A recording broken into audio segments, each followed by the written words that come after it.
Chapter 13, Red Sails and Blue Wings, found on page 102. On their way home, Dr. Dolittle and his friends had to sail past the coast of Barbary, home to the Barbary pirates. The pirates were very bad men. They waited for sailors to shipwreck on the shore. If that did not happen, the pirates got into their own boat and chased them. When they caught ships, they stole everything and sent the passengers off in rowboats. The pirates were always pleased with themselves. They went back to shore singing songs and thinking themselves very clever. One sunny day the doctor and Dab-Dab were exercising on the deck. They walked up and down the ship. A nice fresh wind was blowing and everyone was happy. Dab-Dab was the first to notice the other ship. It was a long way behind them and had a bright red sail. "I don't like the look of that sail," said Dab-Dab. "I don't think it's friendly. I'm worried more trouble is coming our way." Jip was sleeping beside them on the deck. He began to growl and talk in his sleep.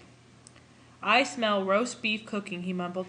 "Oh, roast beef with brown gravy." "My goodness," Dr. Dolittle said. "What's the matter with that dog? Does he smell in his sleep? Smelling and talking?" "It appears that way," said Dab-Dab. "All dogs can smell in their sleep." "But he must be imagining it," the doctor said. "There's no roast beef cooking on this boat. It must be coming from the other ship." "But that ship is 10 miles away at least," Dr. Dolittle said. "Surely he can't smell that far." Jip began to growl again. His lips curled up at the edges. Even though he was still asleep, he began to talk more. "I smell bad men," he mumbled.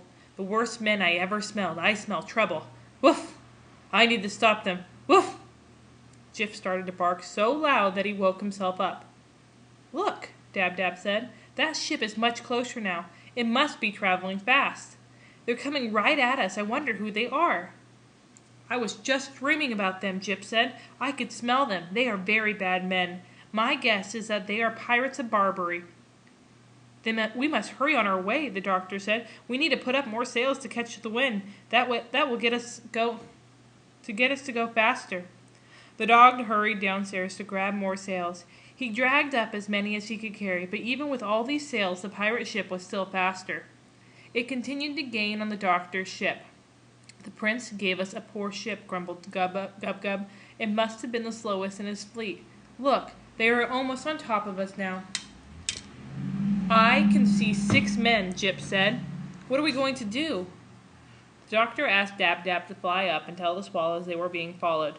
"Tell them that the pirate's ship is very fast," he added. When the swallows heard this, they all came down to the deck. They told the doctor to unravel some pieces of long paper. They needed to have as many thin strips of rope as possible. They tied the end of these strips to the front of the ship. The swallows took hold of the other ends. They flew back into the sky, pulling the boat behind them. Swallows, you may know, are small birds and not very strong, but it is quite different when there are so many of them. There were 1,000 strings attached to Dr. Dolittle's ship, and there were 2 swallows pulling on each string. In only a moment or two, the doctor found himself moving so fast that he had to hold on to his hat with both hands.